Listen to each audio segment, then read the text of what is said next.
Bismillahirrahmanirrahim. Yang kita hormati bersama Dr. Muhammad Nur Ihsan hafizahullah ta'ala, jazakumullah khair atas kehadiran dan sambutannya. Yang kita nanti bersama pemateri kita, tapi bukan Lailatul Qadar ya tadi ya, Alfi Syahr. Ahlan wa sahlan atas kedatangannya ke Jember ini.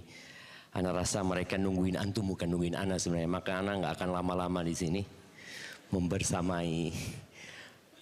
Karena wajahnya, ana lihat berapa persen yang bukan mahasiswa kita?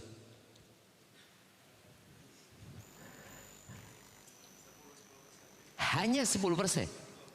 Kok ditambah sama antum? Tadi 10%. Ini ada khilaf di antara panitia ini.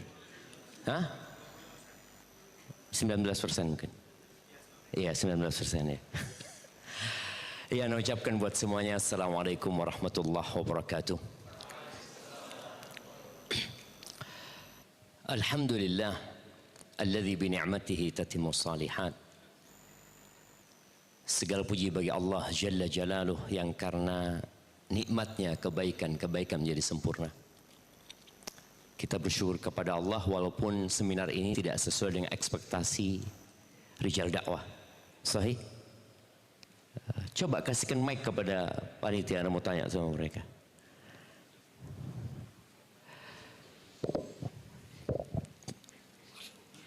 Nah, pegang. Antum berharap berapa persen seharusnya yang bukan mahasiswa? 50 ke atas sebenarnya. Keinginannya 50 ke atas. Keinginannya, cuman mungkin masih belum dapat pasarnya lah. Emangnya jualan itu? Enggak. Jadi tidak sesuai dengan harapan. Betul. Tapi apa yang antum merasakan? Bahagia. Walaupun tidak sesuai harapan tetap bahagia. Iya. Mau gimana lagi gitu? Mau gimana lagi? Sahih. Jazakallah khair. Ya, itulah jamaah, mau gimana lagi kita menghadapi hidup ini. Kita bersyukur kepada Allah atas nikmatnya. Wassalatu wassalamu ala khairil bariyah sayyidina wa maulana Muhammadin wa ala alihi wa ashabi ajma'in, amma ba'd. Muqaddimah singkat tadi dari Al-Ustaz Dr. Muhammad Nur Ihsan rasa cukup menjadi ya pembuka acara kita hari ini. Terus terang ana ini nggak tahu sama drama Korea. Kalau ditanya yang mana drama Korea, nggak tahu gitu loh. Tapi MC kayaknya tahu banget. Mana MC-nya tadi? Iya. Saya bisa jelaskan. Antum tahu dari mana gitu loh? Terkadang di TikTok itu suka banyak potongan-potongannya gitu. Jadi belajar riset dari situ aja. Guru antum TikTok jadi? Kayaknya perlu di SP1 ini mahasiswa. Waduh. Nah. Iya, jadi yang kita bicarakan bukan drama Korea. Karena terus terang kalau bicara drama Korea, ana nggak bisa ngomentari ya. Ana tanya sama putri ana, apa sih sebenarnya realita yang terjadi di Korea sana? Karena setiap negeri itu tatkala membuat industri entertainment tadi, sebenarnya tujuannya untuk menghibur rakyatnya yang hidup menderita. Tatkala Hollywood membuat video tentang Rambo, mungkin yang tahu ya Ustaz Muhammad kayaknya ini generasi masa lalu yang tahu tentang Rambo ya. Hah? Nggak tahu Rambo. Rambo itu jagoan Ustaz. Jagoan. Jagoan yang dibuat oleh Amerika dalam film untuk menghibur rakyatnya. Bahwa mereka punya seorang pahlawan yang namanya Rambo. Disebabkan kekalahan Amerika di Vietnam. Habis dibantai Amerika di sana. Maka mereka keluarkan film itu untuk menghibur rakyatnya. Karena banyak orang-orang yang pulang dari Vietnam itu stres beratnya. Bahkan tidak sedikit yang bunuh diri di antara mereka. Akhirnya dibuat film itu, rakyatnya berpikir, oh ternyata Amerika ini jagoan, bisa memenangkan peperangan. Enggak. Korea juga sama. Kalau kita lihat nih, kamera bisa memotong bagian yang menyakitkan, tapi hidup memaksa kita menjalaninya sampai akhir. Realita hidup tak mengenal kata cut, nggak ada. Selalu tadi yang dikatakan potongan-potongan video yang ada di TikTok, di Instagram, selalu yang indah. Padahal bikin filmnya itu berjam-jam mereka hanya untuk dapat angle yang bagus ya. Kadang-kala tadi disebutkan oleh Ustaz Muhammad Reza, namanya drama itu dihafalin tuh kata-katanya. Dihafalin. Dihafal, dicoba, mimik wajahnya harus sesuai dengan yang dikatakan. Sampai bagus baru diberikan kepada antum. Kayaknya Anda nggak mau cerita tentang Korea karena Anda nggak tahu tentang Korea. Tapi ternyata Anda minta tim untuk mencari tahu tentang Korea. Tingkat pernikahan di sana semakin menurun. Yang menikah pun nggak mau punya anak. Jadi boleh jadi ya 2075 nggak ada negara Korea jemaah. Tuh kalau dilihat ya.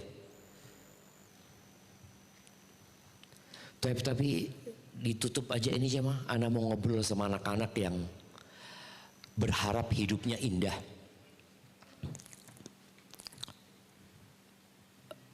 50.000 tahun sebelum penciptaan langit dan bumi, ada sebuah kejadian yang kalau kita ingat dengan kejadian itu, apapun yang terjadi sama antum tadi yang tidak sesuai dengan realita, antum akan tenang hidupnya. Apa kejadian itu jemaah? 50.000 tahun sebelum bumi ini ada. Bahkan nama kita pun belum tertulis pada saat itu. Sebelum langit yang menjadi atap buat bumi yang kalau malam hari kita melihatnya indah ya, tapi kadang-kala berkabut. Kadang-kala ada awan tebal yang membuat kita tidak bisa menikmati langit itu. Penulisan takdir.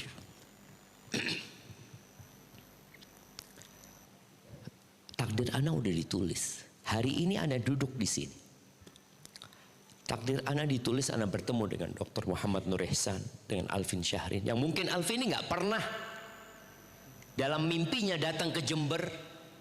Dan tidak pula dia berharap mungkin untuk diundang oleh mahasiswa STDI. Tapi karena sudah ditulis, dia hadir. Dan dia duduk di depan Ana sini. Setelah acara ini, kira-kira apa yang akan terjadi sama kita? Kita nggak tahu, tapi kita punya rencana. Ana punya rencana, Ana nggak akan sampai akhir acara, Ana akan ke kampus, ada tamu yang harus ditemuin. Itu keinginan. Tapi boleh jadi takdir Ana duduk di sini sampai selesai. Maka buat teman-teman yang sudah belajar agama, Ana rasa itulah bekal hidup. Rukun iman itu ada 6. Antu'mina billahi wa malaikatihi wa kutubihi wa rusulihi wal yaumil akhir wa tu'mina bil qadari, ini khairihi wa syarrihi. Engkau beriman dengan takdir yang baik dan yang buruk gitu loh. Karena sebagian kita kalau mendapatkan takdir yang indah, dia berpikir, oh ini karena usahaku. Aku nggak salah pilih istri. Dia berkata seperti itu. Aku ini lewat HSI Sakinah. Jadi insya Allah nggak salah. Tahu-tahu 2 tahun cerai. Kenapa? Kayaknya HSI Sakinah kurang benar. Loh, kok bisa HSI Sakinah kurang benar? Yang kemarin kau puji-puji. Ternyata engkau harus bercerai dengan pasangan hidupmu. Maka kita lihat tadi, beriman dengan takdir yang baik dan yang buruk. Semua lahir di muka bumi ini dengan garis takdir yang sudah ditetapkan. Orang tua berusaha untuk mengarahkan anaknya. Nak, kuliah di STDI ya. Antum suka kuliah di STDI?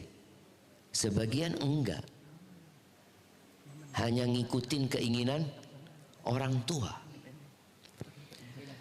Sebagian mungkin ingin kuliahnya di Medina. Dan sejak dia daftar ini hanya batu loncatan. Dan rata-rata waktunya sisa berapa? Hah? 2 menit? Oh 20 menit. Masya Allah. Soalnya ngangkat itu gak ada tulisan 20 menit itu.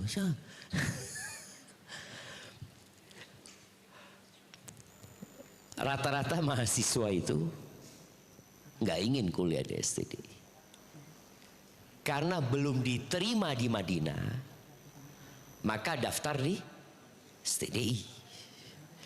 Kalau antum diterima di Madinah, selamat tinggal STDI. Walaupun semester 6. Apakah antum akan lanjutkan? Tidak. Saya akan selesaikan. Nggak ada, selamat tinggal. Nih, beberapa mahasiswa pengumuman diterimanya itu ya sebulan sebelum semester berakhir. Apakah dia akan ikut ujian? Nggak ada.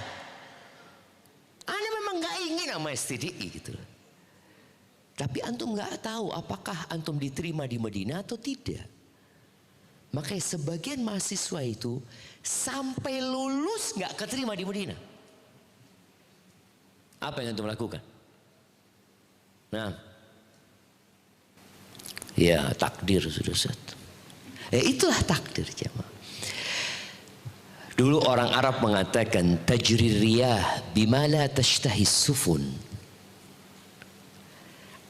Angin itu kadang bertiup tidak sesuai dengan keinginan nelayan. Nahkoda tuh nggak sesuai dengan keinginan dia. Apakah kemudian dia tidak melaut, dia berhenti untuk mencari ikan? Tidak. Dia akan mengikuti arah angin itu. Bismillah sudah. Anak inginnya ke timur, tapi angin ingin mengarahkan ke barat. Apa yang kau lakukan? Berangkat ke barat kita. Dan boleh jadi di situ ada keindahan yang Allah sediakan, yang antum nggak tahu. Rata-rata mahasiswa tuh ingin nikah umur berapa? Nah, 19. Belum jadi mahasiswa dia. Nah, coba kasih mic. Ana mau tanya sama mahasiswa yang di depan nih. Nah, pegang antum. Umur berapa antum sekarang? 25, Ustaz. 25. Kepingin nikah umur berapa? 19. Sudah telat 6 tahun nih antum nih. Nah, kira-kira antum menikah umur berapa? Udah telat nih. Target antum udah nggak tercapai. 36? Gak ada rencana. Udah nggak ada rencana ya? 40 nggak apa-apa juga ya? Hah? Belum. Mau nikmatin single era dulu, Ustaz. Katanya 19 antum. Ana takut antum menikmatin masa single itu sampai umur 45. Mungkin nggak? Maybe. Tuh, jadi maybe jemaah. Nah jemaah, mungkin. Dan mungkin sampai mati dia tidak menikah. Mungkin nggak? Nggak ada yang tidak mungkin jemaah. Kita itu sudah ditetapkan takdirnya. Ya, tapi tetap Ustaz Muhammad tadi menjelaskan ya. Bahwasanya namanya roja. Yang namanya harapan itu tetap harus ada usaha. Bagaimana antum berusaha semaksimal mungkin.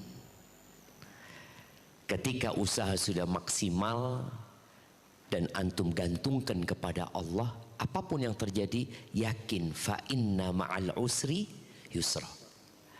Ya kalau sekarang aku susah, sekarang aku sulit, seorang mukmin itu harus berharap kepada Tuhan yang mengatakan bentar lagi nanti kemudahan, bentar lagi.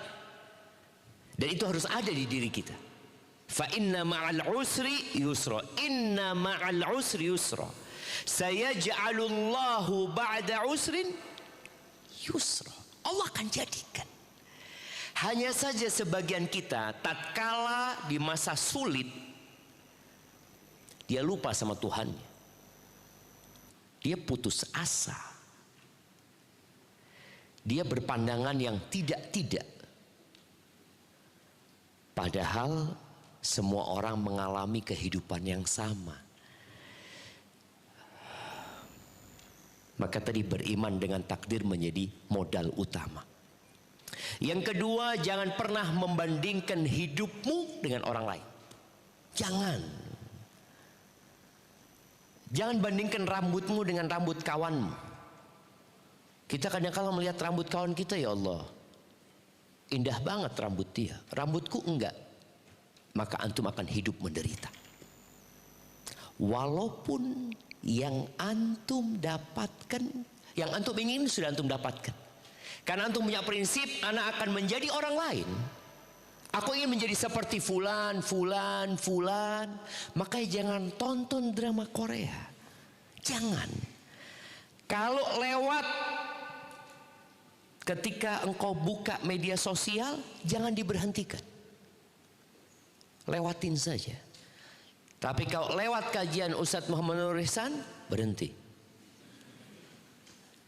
Kira-kira antum lakukan itu? Tidak. Kalau Ustadz Nur Ihsan lewat, malah antum skip. Udah sering ketemu sama beliau ini, berarti. Itu yang terjadi sama kita, jemaah. Maka subhanallah, Rasul sallallahu alaihi wasallam mengatakan, kalau engkau harus membandingkan hidupmu, dan manusia punya keinginan untuk membandingkan hidupnya. Kata Nabi SAW, unduru ila man huwa asfala minkum.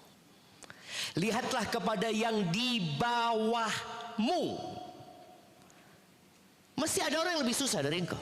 Wala tanduru ila man huwa fawqakum. Jangan pernah melihat kepada yang di atas. Kenapa? Fahuwa ajdaru an la tazdaru ni'matallah alaikum. Itu akan membuatmu tidak meremehkan nikmat yang Allah berikan kepadamu. Anak ingat, anak punya kakek ketika haji. Kakek anak tidak putih, tapi ketika haji dia kumpul sama orang-orang kulit hitam. Dia taruh tangannya, dia, ya Allah, putih ternyata aku, ya Allah, kata dia. Dia melihat kepada yang di bawahnya. Tapi yang terjadi sama kita tidak.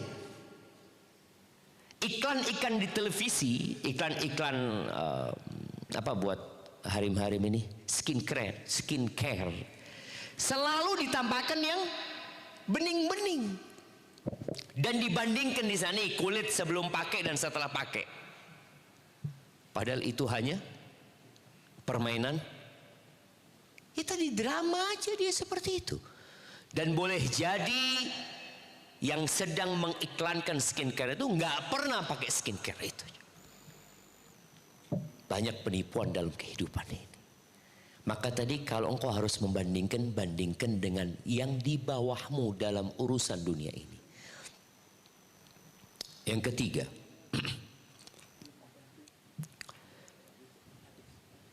nah, Mike, anak mau tunjuk mahasiswa, ya. Kasihkan kepada yang baik kayak baju batik mahasiswa. Untuk milih mahasiswa yang pakai baju batik. Ini. Masya Allah. Nah, siapa nama antum? Abdul Halim. Abdul Halim. Kapan terakhir antum ziarah kubur, Abdul Halim?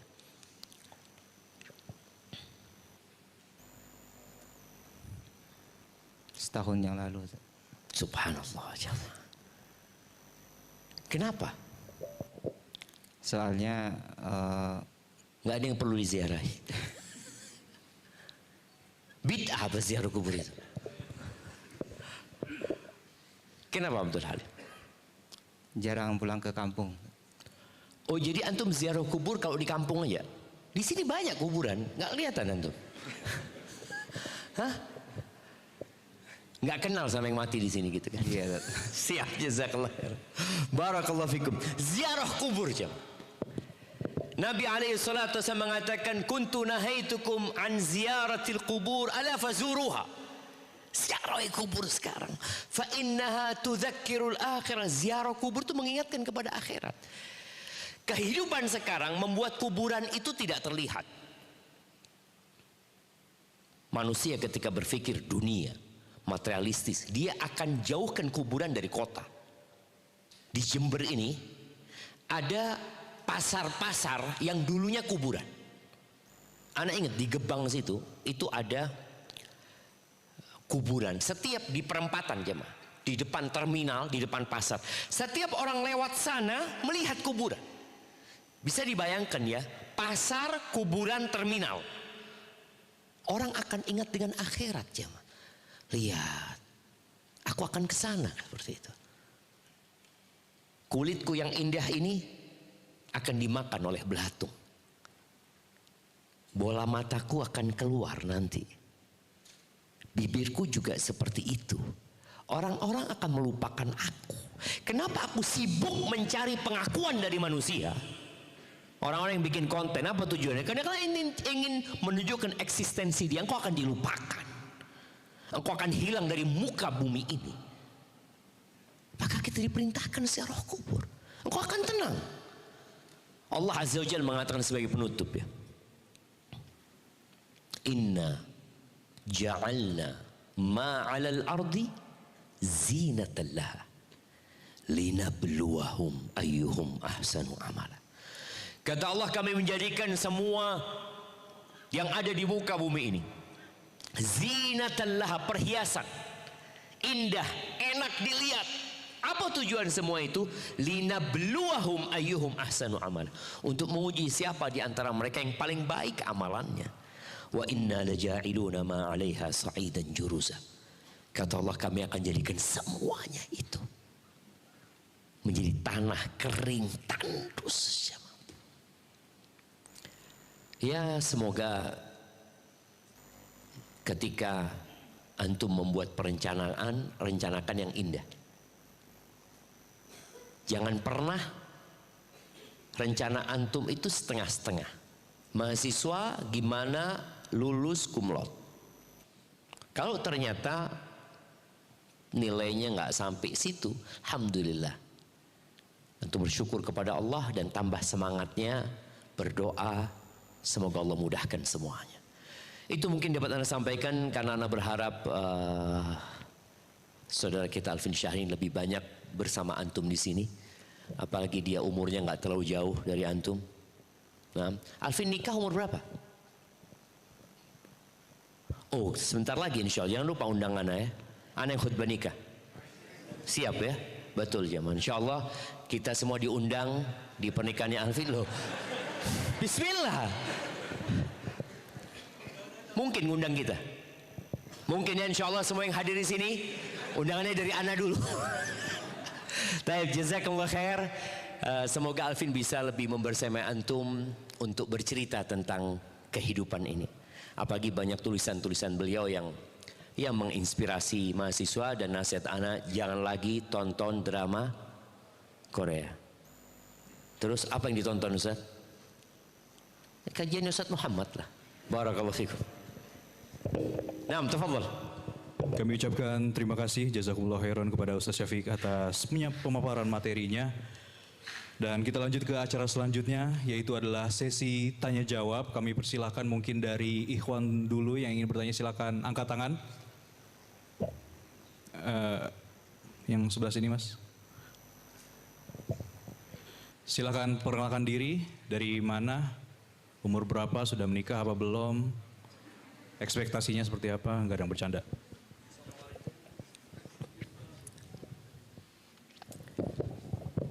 Assalamualaikum warahmatullahi wabarakatuh. Waalaikumsalam warahmatullahi wabarakatuh. Izin memperkenalkan diri, saya Kevin Zidane Nugroho, mahasiswa semester 6 Hukum Keluarga Islam. Masya Allah, belum keterima di Madinah? Belum Ustaz. Belum, insya Allah, moga Allah mudahkan gitu. Amin. Izin bertanya Ustaz. Nah, Sebagaimana dalam nas-nas syar'i bahwa menikah akan memudahkan rezeki, meskipun sebelumnya orang tersebut fakir. Seperti pada firman Allah SWT dalam Quran surat An-Nur ayat 32. Iyakunu fuqara'a yuknihumullahu min fadlih. barakallahu fikum.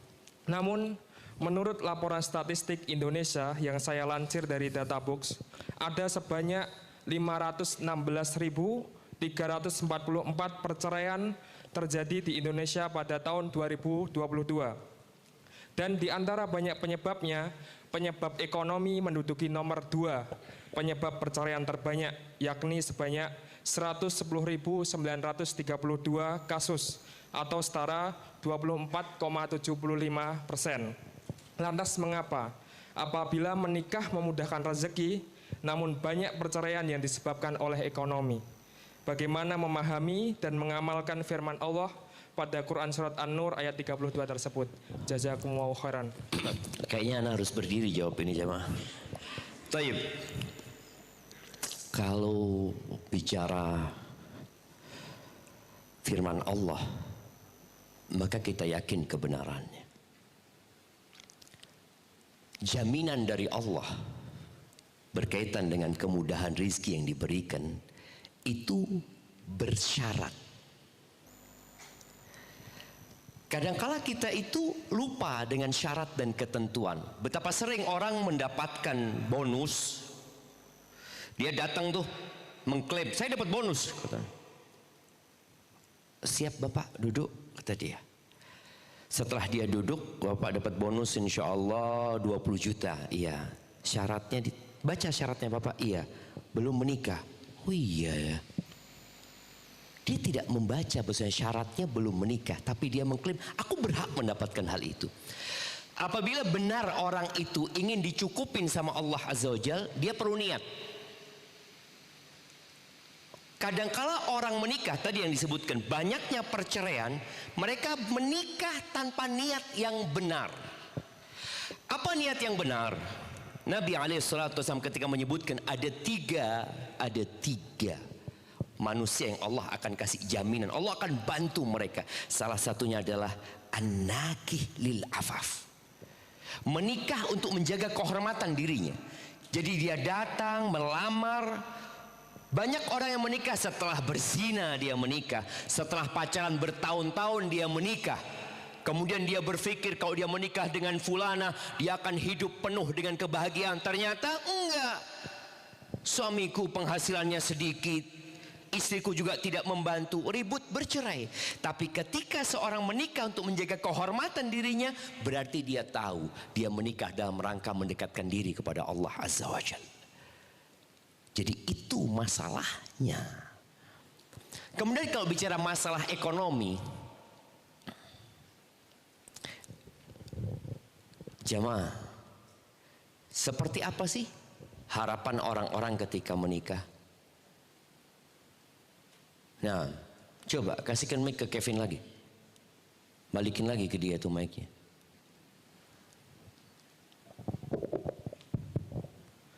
Harapannya berkecukupan dan bahagia. Berkecukupan. Cukup seperti apa sih? Sesuai kadar kifayah orang masing-masing. Gitu. Kalau pas antum butuh mobil, ada mobil gitu ya. Cukup pas mau jalan-jalan ke Korea, cukup duitnya gitu kan. Gitu maksudnya. Ya Ustaz. Gitu, Masya Allah. Pas antum mau beli pesawat, duitnya cukup gitu kan. Ahibati fillah. Ini masalah, kalau bicara masalahnya ekonomi, sebenarnya masalahnya bukan ekonomi. Yakin. Masalahnya itu iman. Rasul sallallahu alaihi wasallam mengatakan, "Laisal ghina an kathratil arad." Kekayaan itu bukan dengan banyaknya harta benda ya.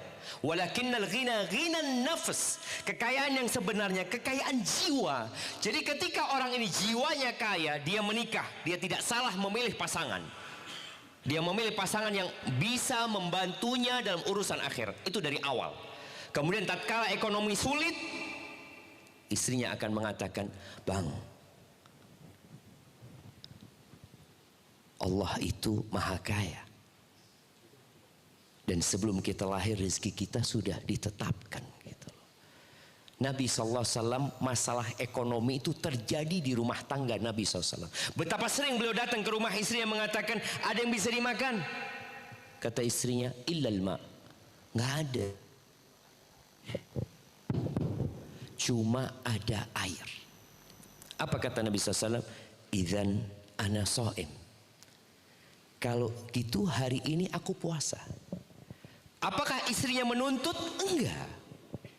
Apakah Nabi menuntut juga istrinya untuk memberikan sarapan? Enggak. Itu ana shaim. Jadi sebenarnya kalau dikatakan masalah ekonomi, tidak.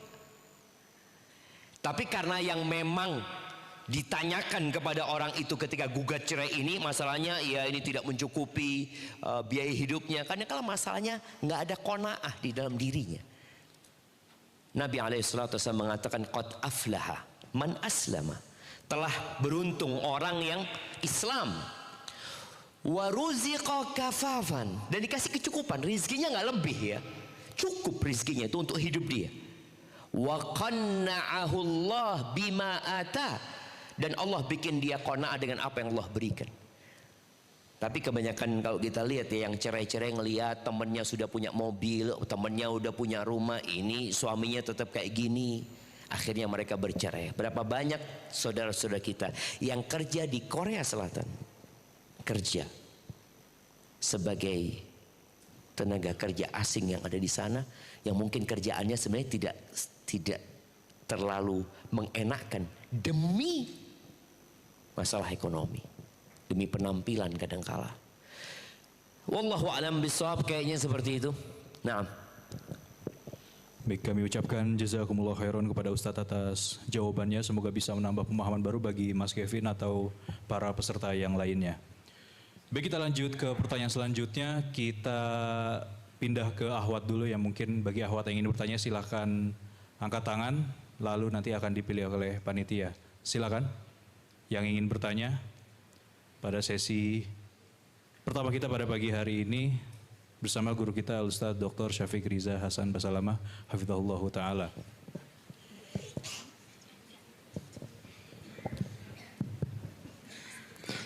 Baik Ustadz, ini ada titipan pertanyaan dari salah satu peserta. Bismillah, assalamualaikum. Afan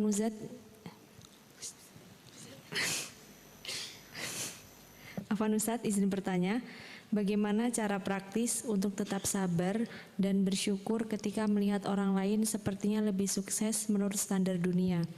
Dan apakah ada tips dari Rasulullah Sallallahu Alaihi Wasallam untuk menerima kenyataan pahit tanpa kehilangan semangat beribadah? Jazakumullahu khairan. Subhanallah jamaah. Iya. Kalau bicara bagaimana kita tetap bersyukur dan bersabar, tadi sebenarnya udah disampaikan ya. Di antaranya adalah beriman dengan takdir Allah Azza wa Jal. Yang kedua berkaitan dengan memandang kepada yang di bawah kita. Lalu berziarah kubur. Itu menjadi bahan bakar kuat agar kita bisa melanjutkan kehidupan ini dengan prinsip tadi, bersabar dan bersyukur. Tapi kalau kita tidak mengikuti tips yang diberikan Nabi SAW, maka kita akan menderita. Orang kaya itu tetap akan menderita kalau ternyata dia tidak memandang kepada yang di bawahnya. Sampai ada cerita salah satu dari salafus saleh ya, dia mengatakan, aku itu kumpulannya orang kaya. Biasalah orang kaya kumpulnya sama orang kaya. Ketika kumpul sama orang kaya, aku selalu merasa kurang. Temanku baru beli mobil, temanku baru beli ini, beli itu, macam-macam. Akhirnya dia diingat dengan wasiat Nabi SAW. Wasiat Nabi kepada Abu Dzar itu, Ausani bihubbil masakin waddunu minhum. Aku dikasih wasiat agar aku cinta kepada orang-orang miskin dan duduk sama mereka, dekat sama mereka. Akhirnya kata orang ini, ketika aku duduk sama fakir miskin, wallah aku sangat bersyukur kepada Allah Azza wa Jalla. Maka rubah kumpulanmu. Ketika kumpulannya perempuan-perempuan yang hanya memamerkan kekayaan, yang ketika datang dia bawa tasnya, ketika tanya dia tunjukkan gelangnya. Kan ada orang yang bicara selalu yang dia lihat, oh baru beli ya, Berapa harganya? Maka hindarin itu. Engkau akan bersyukur. Kumpullah sama orang-orang miskin. Dan ana merasakan sendiri dalam rumah tangga ana. Dulu jemaah, ada satu mahasiswa. Ya banyak mahasiswa yang susah hidupnya. Ada satu mahasiswa. Ana pesen sama istri ana, tolong datang ke rumahnya. Dia datang ke rumah. Setelah datang dia laporan, bang. Subhanallah bang. Itu punya uang hanya sisa 2.000 rupiah. Dan gak tahu yang mau dimakan hari itu. Sudah berkeluarga mahasiswa. Kemudian di rumahnya bang, ya Allah kayak kandang ayam rumahnya bang. Ketika orang seperti ini, maksudnya dia datang ke tempat orang-orang susah, engkau akan bersyukur kepada Allah. Kemudian jangan masuk pasar kecuali ada perlunya. Pasar itu tempat yang paling dibenci sama Allah Azza wa Jalla. Ketika ada perlunya silahkan. Dulu generasi Ustadz Muhammad, Ana ya, kita ke pasar, ada orang-orang ke pasar itu tujuannya bukan belanja. Tapi apa? Cuci mata. Dulu gitu istilahnya. Ngapain? Jalan-jalan lama. Cuci mata. Mereka mungkin cuci mata ngelihat yang haram-haram atau ngelihat yang halal. Ngelihat barang-barang yang dijual ini dan itu. Sekarang pasarnya ada di tangan kita. Jangan pernah masuk ke Shopee, ke Tokped, apalagi marketplace yang ada. Jangan pernah masuk ke sana kecuali engkau punya niat mau beli sesuatu. Aku mau beli sandal. Udah, tulis sandal. Benar cuma. Kalau enggak kita diteriak-teriakin video ini ada yang live ini kayaknya murah ini bagus kayaknya. Jangan. Insya Allah dengan cara seperti itu akan bersyukur. Anak punya anak karena dia suka ikan. Kadang-kadang dia ngomong sama bapak, bah pinjem bah. Dia kelas 3 SD. Mau ngapain? Mau lihat-lihat aja. Terus ya mungkin masukin keranjang nanti bah kata dia. Awalnya mau lihat-lihat, dia suka ikan, akhirnya dia mau beli ikan. Enggak, jangan Yusuf. Yang ada ini dilihat. Ikan yang di akuarium itu, ini yang dilihat. Jadi subhanallah, ketika orang itu melihat kepada yang tidak dia miliki, maka dia akan kehilangan yang dia miliki. Ana ulangin. Ketika seorang melihat kepada sesuatu yang tidak dia miliki, maka dia akan kehilangan apa yang dia miliki.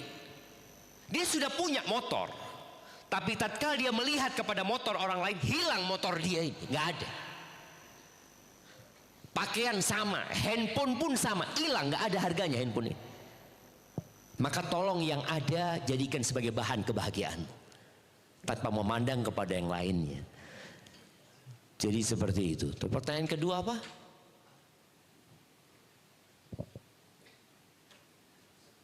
Apa pertanyaan kedua tadi jemaah? Bagaimana tips dari Rasulullah mungkin? Apakah iya? Apa iya? Iya. Bagaimana tips Rasulullah untuk mengatasi? Kan udah barusan. Berarti itu aja. Nah, udah terjawab apa belum yang tanya tadi? Sudah Ustadz, tapi ada pertanyaan lain. Apakah boleh Ustadz? Oke, siap, tafadhal. Assalamualaikum. Ustadz, bagaimana cara menghilangkan keraguan untuk menikah jika masih sering memimpikan... Afwan, diulangin. Bagaimana? Bagaimana cara menghilangkan keraguan untuk menikah jika masih sering memimpikan seseorang dari masa lalu dan hal itu...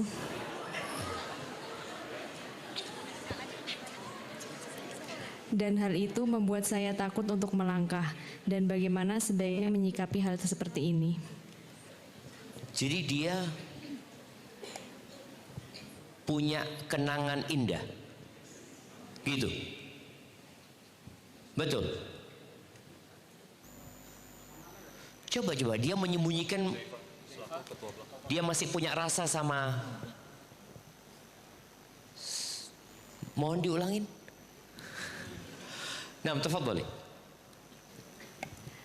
Iya Ustaz. Apanya yang iya? Ya, dia ini ragu mau melangkah untuk menikah. Disebabkan Karena masih memikirkan orang lama. memikirkan orang lama. Ya, Udah nikah belum orang lamanya? Belum. belum sepertinya. Nah, ahibati fillah, kembali kepada yang kita bicarakan tadi, beriman dengan takdir Allah Azza wa Jalla. Ketika engkau memang masih ingin dengan laki-laki tersebut, boleh jadi perempuan ini pernah suka dengan seorang laki-laki. Makanya juga ini heran, terlalu dekat ini ikhwan sama akhwat ini. Sof yang paling dibenci sama Allah buat laki-laki yang mana? Yang paling akhir itu ada roja di situ. Raja-raja itu sof paling buruk di sana itu kan. Nah, sof yang paling buruk buat wanita yang paling depan ya. Jadi kalau bicara punya kenangan masa lalu, kalau dia memang masih belum menikah, ya udah kirim orang tuanya untuk menanyakan apakah dia mau menikah. Ana punya putri siap untuk dinikahi. Boleh seperti itu Syama. Menawarkan putrinya kepada orang soleh itu boleh dan bukan memalukan. Umar bin Khattab radhiyallahu taala anhu menawarkan putrinya kepada Abu Bakar, menawarkan putrinya kepada Utsman. Padahal Abu Bakar sudah punya istri, Utsman sudah punya istri, tapi ditawarin putrinya. Kalau sekarang apa kata orang? Kalau menawarkan putrinya kepada laki-laki yang sudah punya istri, ya ini anak bapak pelakor semua seperti itu. Mereka berpikir enggak jemaah. Maka tadi yang pertama, memang kata Nabi SAW, lam yura lil mutahabain mithla nikah. Belum pernah dilihat ya obat yang mujarab untuk orang yang saling mencintai itu yang lebih dari nikah. Jadi ketika seorang suka, ya udah nikah. Tapi jangan hanya dengan dasar cinta. Tetap syarat-syarat, bukan syarat-syarat, kriteria-kriteria yang disebut oleh Nabi SAW itu perlu menjadi patokan ketika memilih pasangan. Kalau engkau melihat memang laki-laki itu soleh, bismillah, minta orang tuamu untuk berangkat untuk menjumpai laki-laki tersebut. Boleh jadi dia mau menikah, boleh jadi dia menunggu memang. Kalau memang dia suka, atau boleh jadi enggak. Ya kalau sudah enggak, engkau putuskan tidak. Jangan hidup dalam hayalan. Jangan berharap sesuatu yang sudah jelas enggak mau. Maka perlu dipastikan. Pastikan, oh ternyata enggak, dia enggak mau. Sudah bismillah. Semoga Allah kasih ganti buat engkau yang lebih baik. Dan barang siapa yang meninggalkan sesuatu karena Allah, Allah akan kasih ganti yang lebih baik. Kemudian kita tahu dalam agama kita ada yang namanya istikharah. Musyawarah, istikharah. Dan kalau sudah istikharah, yakin pilihan Allah lebih baik daripada pilihan kita. Hadza wallahu a'lam bissawab. Nah.